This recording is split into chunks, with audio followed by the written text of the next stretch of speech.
Okay, so I'm at a culvert right now. Here. Just trying to walk through the disgusting sediment. Oh, here. I'll tell you about that in a minute. So this culvert, I've been to many times. My first bout of problems I had with this culvert was about 1 year ago in October, November 2021, when this was heavily polluted. There used to be blue, horrible liquid that was pumped out of here, but now it's just gone. There's no trace of blue water at all. And this blue water led me to getting government agencies involved, and of course it just mysteriously stopped. I do have photos, and I'll display it on the screen now. It's horrible. Anyways, I have visited this several times, including my last time was about a month ago, and I saw this kettle right deep in the system. Yeah, anyway, I'm here now to just make a revised video because I weren't happy enough with that footage. Anyways, because the location is a forest, there are quite a lot of biological matter like leaves and branches that come down. They go in the water, they start to rot, they release gases as they ferment under the water, like hydrogen sulfide and methane, which is yeah, the methane is the stinky bit. Hydrogen sulfide is the poisonous bit. Well, I say poisonous, is more of the dangerous bit actually. So this is quite a massive head wall here. Basically a 1 wing wall, 2 wing wall, really thick walls actually, and a massive head wall with a quite a retrofitted ladder line here, I'm going to say. About 2 foot diameter, made of corrugated polyethylene. Why don't I just shine my light into it anyway? Hell, I think that is a manhole chamber. It does seem to turn at about like a 45-degree angle to the right there. It looks like there's an intersecting line there. So that could be a manhole chamber.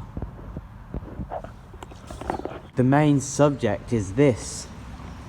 A corrugated steel pipe culvert, which is actually quite a clever one. This culvert system was built, I think, when this right over there is a relief road, and I think it was built in the late 1970s to early 1980s. So that would make this at most 50 years old really, or 45 years old. So it seems short right now, but once my feet pierce through the gas cushions under the sediment, and my foot reaches the invert of the culvert, it's gonna seem a heck of a lot taller then. There's also gonna be gas bubbles from, obviously I've told you why, hydrogen sulfide.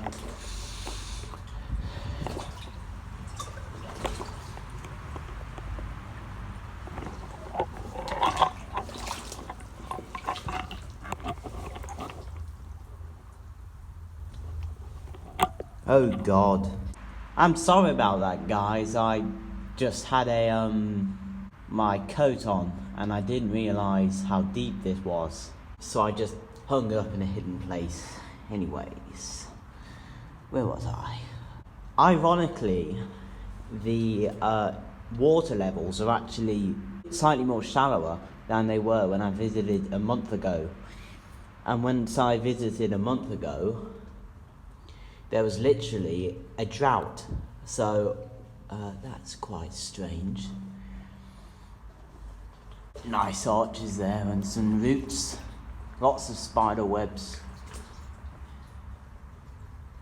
Fish tiny tilly fish in here.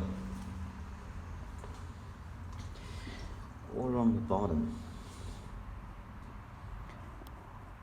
Nice look from the outside. There we go, much brighter now.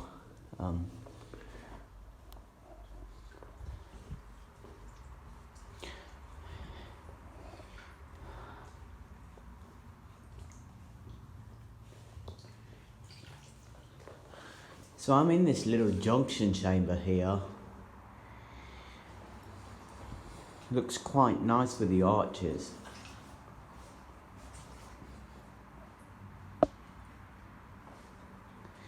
And there's the manhole rungs, possibly made of wrought iron or steel, which are actually driven into the cement, these channels and the brick walls. And there's the forgot the name of that, but it's manhole chute or something. Manhole chimney, yeah. That's what it is, manhole chimney. So I'm going to explain where these two lines go to, well, come from. Start with this one.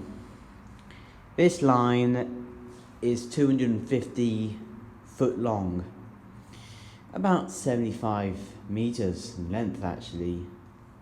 And they go to Stonehouse Road, and you can see a bit of light there because about at the halfway point it opens up to intercept a like a basin where rain goes into, and I sometimes think it's possibly a retrofitted sustainable urban drainage system, but I don't know. And then that goes through that line into here.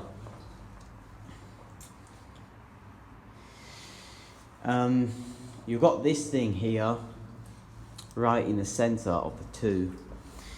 This is known as a septum, and it's reduces the discharge coefficient by slightly, very slightly,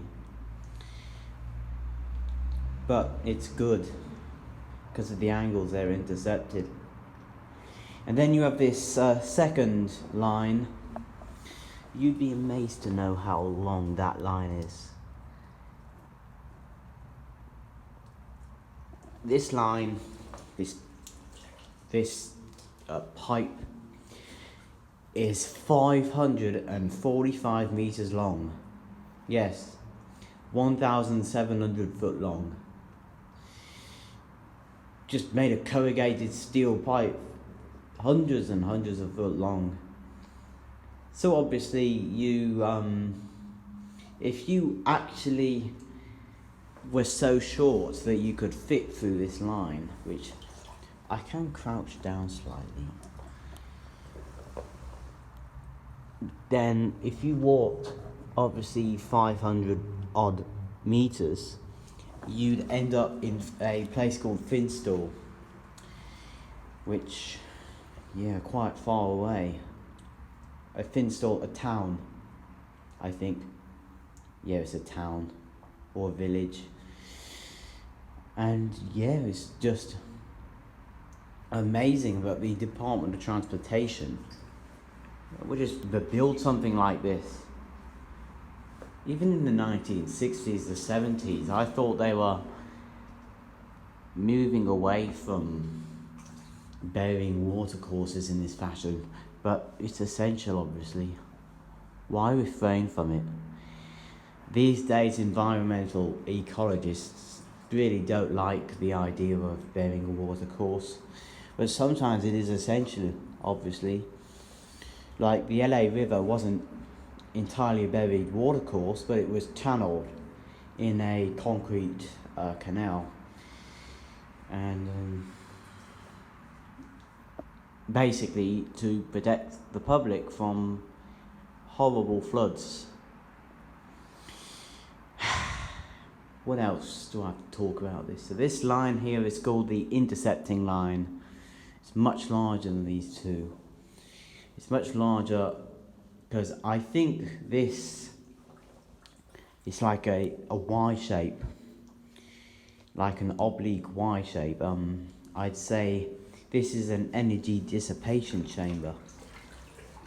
Hydraulic energy dissipation chamber. I just love the way that they have done arches and corbelling in here. You would expect from the 1970s to 80s that it'd just be a reinforced concrete chamber all the way round, but obviously this needed some custom chamber, so they use brick. So these are brick apputences. Like outside that apputence, also a AKA head wall is made of brick as well. And plus, I know this ain't retrofitted because look at the top there, cast in place RCC slab to form the ceiling of this chamber. I wonder why they did this, because this is under a forest. Erosion reasons? I have no idea. But what I do know is this, I like to imagine this started out as a water course trickling down the middle of the forest, like out there, where this line was intercepted into it. Then when they were going to construct the slip road or relief road, a bunch of hydraulic surveyors walked up here, and then got hydraulic engineers to write down the designs, and then this was constructed. And really nice engineering, to be honest. I love that big brick arch. Reminds me of the Basel Jet sewer system. And that, yeah. You wonder what that white stuff is. Some of it could be efflorescence, but majority of this is probably calcium phosphate that was leached out of both the concrete and the soils above through water and infiltration, causing this white stuff to come down the wall like that. There are quite a few spiders in here too. After a few minutes of looking at this place and pondering, I think I might actually know the reason for this chamber, and it isn't purely just to intercept this fluid or intercept two lines in a oblique fashion. You see a corrugated steel pipe, aka CSP, is a form of minimum energy loss pipe, like PVC. And in fact, it's a minimum energy loss pipe. It can achieve some super high hydraulic base velocities during wet weather flow, or WWF for short. And during WWF, there can be obviously high velocity, as CSP has a lower Manning's coefficient than most of the other materials. All that high hydraulic velocity can be sufficient enough to start eroding the banks of there horribly. And they did not want to install any energy dissipation blocks on the head wall, because that won't last long. They seem to have built this culvert very nicely, and this is a energy dissipation chamber. The fact that two smaller diameter lines go into a much larger diameter line, which is literally unnecessary to have a diameter of this large unless you're trying to reduce the velocity of the water. And you could have these two lines, measure up the diameters. For example, if this one's, say, 1.2, 1.1 meters diameter, both are, you could have this interceptor line, 1.1 meters diameter, no problems, as the velocity will just be sped up much higher to compensate.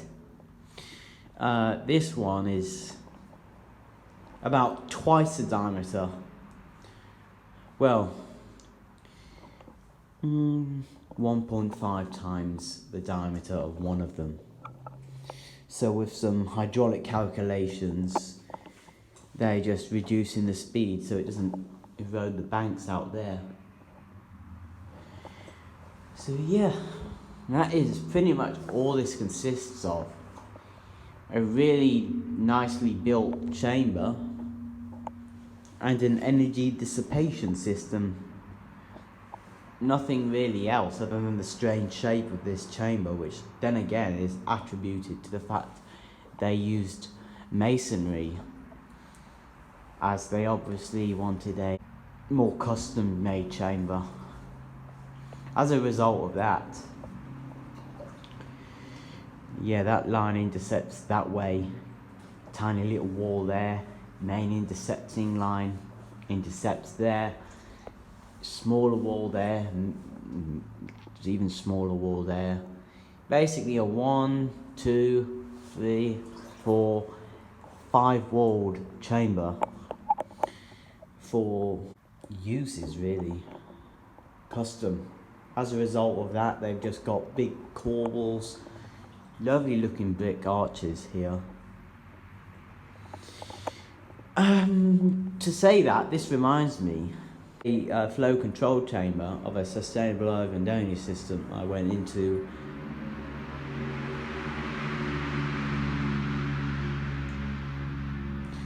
Flow control chamber of a sustainable urban drainage system I went into a few months ago. They did actually use, apart from the top being a reinforced concrete ring riser, prefabricated, the bottom was just brick, and they had corbels like this, but they didn't utilise any lines even a fraction of the diameter of this large.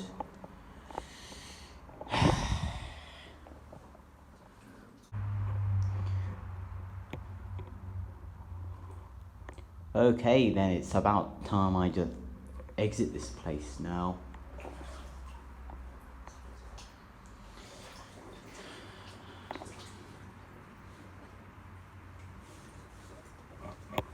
A lot of fish in here, by the way. Wait, is that a label? A label of who constructed this place? Maybe it's just a random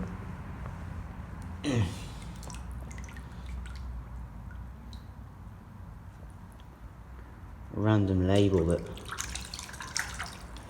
my hoarding ass just wants to pick up.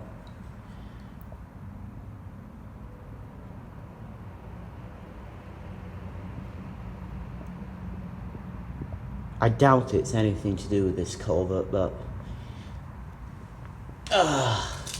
my brain has started to collect evidence, so yeah, I'm putting it in my pocket. And by evidence I mean evidence of the age of this culvert and any information to do with its construction, etc. But the fact this is a drainage system, you do find some really strange and odd things in here. Well, not here, but, well, yeah, here also. I found a kettle the other time I visited here, right in that ladder line, which you just, well, it's not a ladder line, it's a main line, right in that line, pipe, whatever you want to call it, which I just found outside there. Also found a little Bluetooth speaker. Some of these things found in here, well, most of these things found in here could have travelled hundreds and hundreds of feet in that main line to get to this chamber. And yeah, that's the thing, they're often waterlogged things. Those pieces of brick could be from any old house, which I think these pieces of brick come from this Stonehouse Road canal, because obviously this line goes 250 feet up to an open top canal, which is made of really ancient bricks, really, and there could be pieces of brick that debris that fall off, and yeah, very interesting in this sense, really. Can I find any more though? Can I find any more maintenance labels? Anything to do with the design of this place? Maybe there'll be more around the manhole hatch place where maintenance workers would put this sign in and sign out, so your manhole runs here.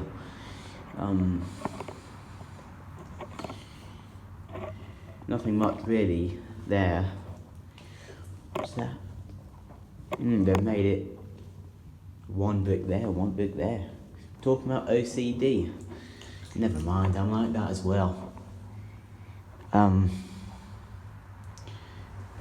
No, nothing up there. I'm not going to bother go walking up there because I'll get covered in spiders, and chances are there's nothing to do with the label up there. Nothing to do with any info up there whatsoever, actually. I doubt anyone has walked down that hatch, climbed down that hatch in 5-10 years, really, because right under forest. I actually tried to locate this manhole chamber last year, and no matter how much I walked, I could not find it whatsoever. Anyways, let's go. I'm just taking a look at this CSP before I go. Obviously, it's lined with a tar to preserve the metal longer, because normally in culvert systems like this, after 50 years, 45, 50 years, they start to rot and oxidize.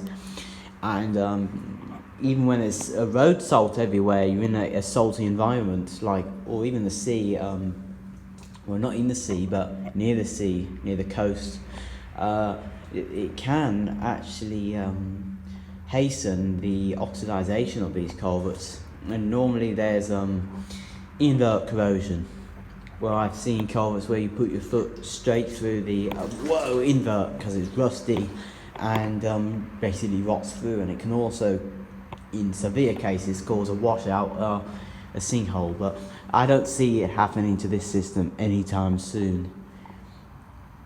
I don't think they have surveyed this system in a long time, which possibly when I warned it to the government about pollution, they did a little survey, and I don't want to walk through that thing again.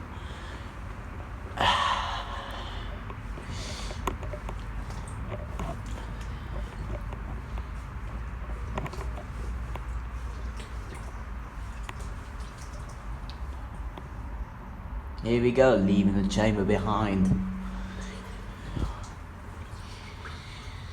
I remember when I walked through here once, well, I didn't even get to that chamber. I was gassed out with methane gases that came from under here. That was back in the polluted times, when this was polluted, before I warned the government about that. What's this?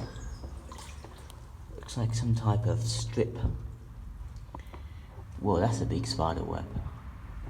There's a spider there. That is quite... You've got the spider spun its web right onto the water. Right onto a leaf, really. Well, you bet you'd be spinning your web again once it starts to flow like crazy. Yeah, look at all these fish everywhere.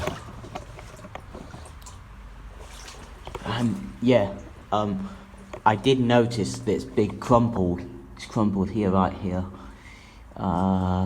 Here there's a big crumpling, slight collapse in, but it's not collapsed. It's okay. The same thing happened here, possibly from excavators that installed a retrofitted lateral line. for drainage purposes, which is here. Yeah, obviously damaged that whilst they were installing that. Bit nice for them to install new bricks though, other than leaving a massive gaping hole or just concrete. But that's what you get when you've literally got a government paying for great things, great infrastructure. Well, I'm not going to be anything political, but that was built correctly and nicely.